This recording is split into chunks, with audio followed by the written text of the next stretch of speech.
Hey friends, I had a really interesting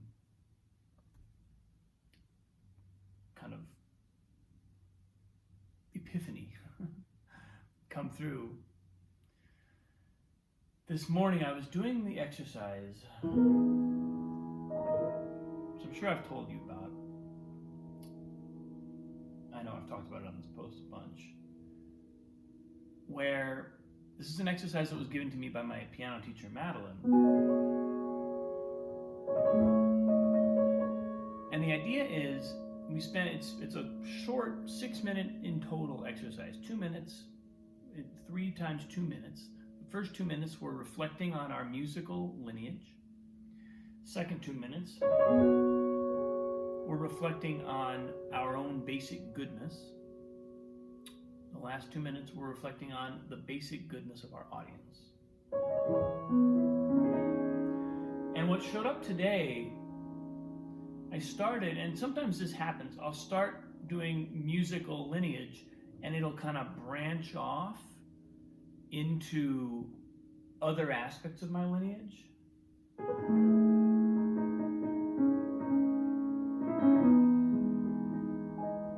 And sometimes I do that on purpose, and other times I just kind of let it go.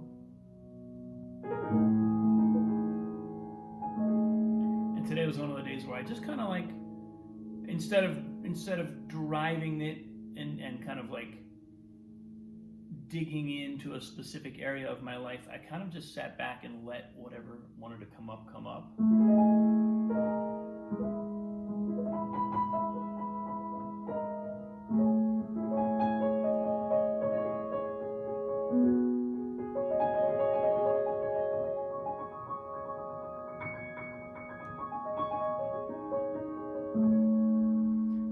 And when I got to the second part,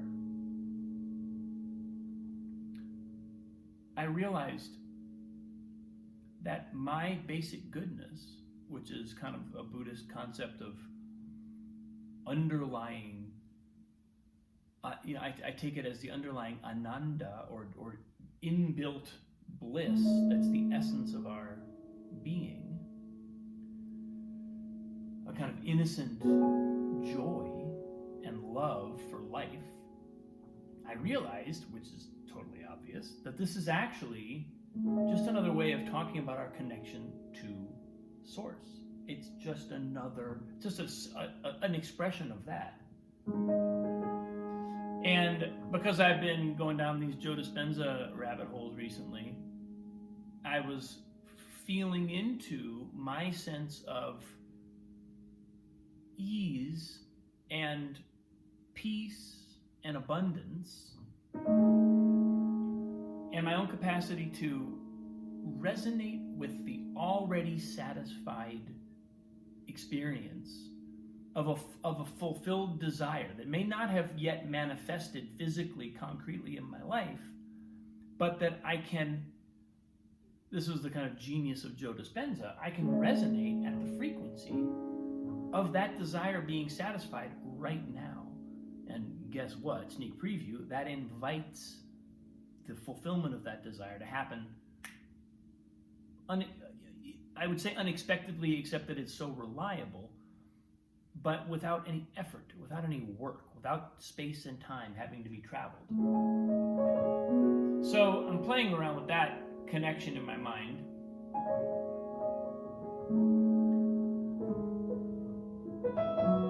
And then I get to the third part of the exercise, reflect on the basic goodness of your audience. And I started to think about, okay, because I'd just come from, part 2, where my notion of basic goodness expanded vastly.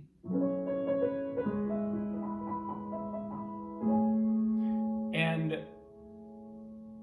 I sort of had another aha moment where I went, wait a minute, the basic goodness of my audience, of the people to whom I am in service, whether it's a performance or whether it's my students and clients or you, people I speak to, people who hear me speak, or people who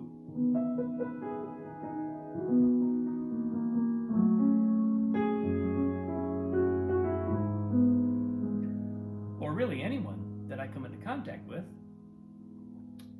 their basic goodness is again simply their connection to source, their connection to their deepest desires, deepest purpose.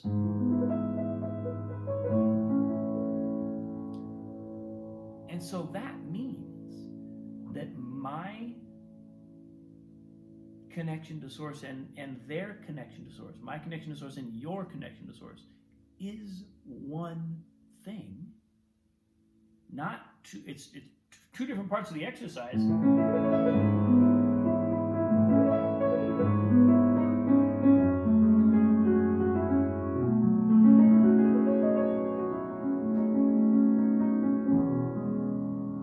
But it's really one thing. And that means that my capacity to resonate with all of my already fulfilled desires is the same thing as as everyone's, as the audience's capacity to resonate with their already fulfilled desires. And so what happened was a really nice kind of unity where I realized, because sometimes one of the things that hangs me up about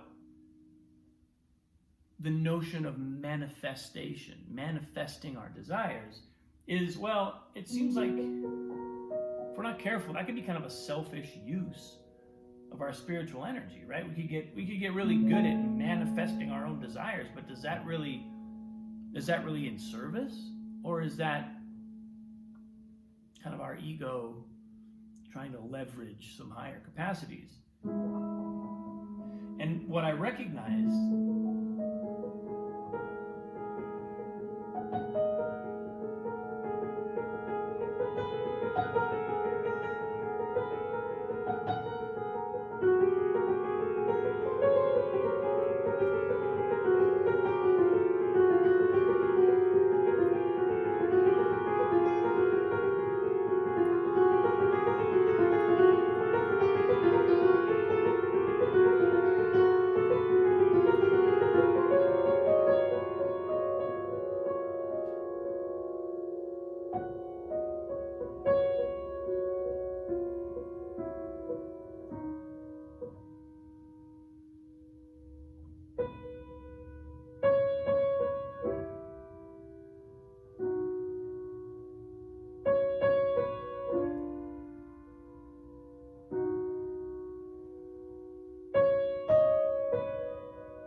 suddenly had this recognition that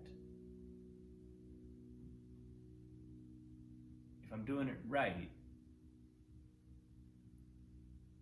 then my connection to an already fulfilled desire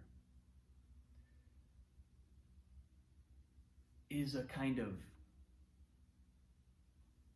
harmony, a kind of unity with everyone else's desire. I mean, you think about it at a concert, at a performance.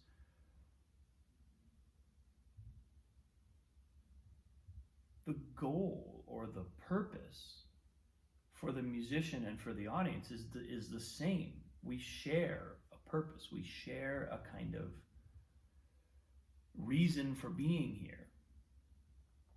And that actually translates to all other levels of our being. Not necessarily in every instance this will be the case, but in such a way that if we're in that same place, if we go to that place of of knowing and of connecting with, like I spoke a little bit about how in order to really get to the place where I can resonate with the emotion of a fulfilled desire, I actually have to do some work along the way. There's actually some letting go of my own resistance that may be necessary. There may be some discrimination that's necessary, where in order to actually settle into a groove and decide this is what I'm trying to manifest here, I have to let go of a bunch of other bullshit that my ego might be saying, no, but this is so important. Pay attention to this too. Don't make sure that if you decide on this, you're not letting go of all this other stuff that's also, I really care about it. But we have to cut through that. We have to get through that clutter, sink in, and have a kind of poise and clarity about this is what I'm really doing here. This is really important to me. And then almost spontaneously we start to resonate with that frequency. Our body, our mind starts to align. We start to feel, oh yes, this is for me. My tea bag the other day said, don't worry, everything that is yours will come to you. I was like, oh, thanks, tea bag. But that's actually kind of the point. Once we really hone in like that, we know that everything that is ours will come to us, is coming to us, has already come to us, even if it's not here yet. And that experience is in total harmony with every other being, with every other being's highest experience. So there's no taking away. There's nothing selfish about this kind of manifestation. It's actually an outpouring of ourselves and a gift that we give the universe, including ourselves, by really honoring those desires. I think this came out of a book I was reading yesterday. I'm reading a great book by Rick Rubin called The Creative Act. Rick Rubin being a kind of seminal music producer for the last 30 years. And he wrote a book. He said he set out to write a book about how to make a great work of art, and it turned out to just be a book about how to be a human. And I'm only just beginning it, but there's a quote right at the beginning where he says something about and I wish I could remember who he's quoting here. But it goes, the goal is not to make art. The goal is to be in that miraculous state where art is inevitable. And I thought that was such a wonderful, wonderful description of the creative process and of how to orient towards creativity. It's a lot of what I already talk about with clients and in the writing that I do and on this post, but it really sort of was a beautifully succinct way of getting there. And so that kind of unity between our own highest desires and the highest desires of other people. There's another quote in the book where he says, our desires bind the universe together. In other words, we're here for a reason.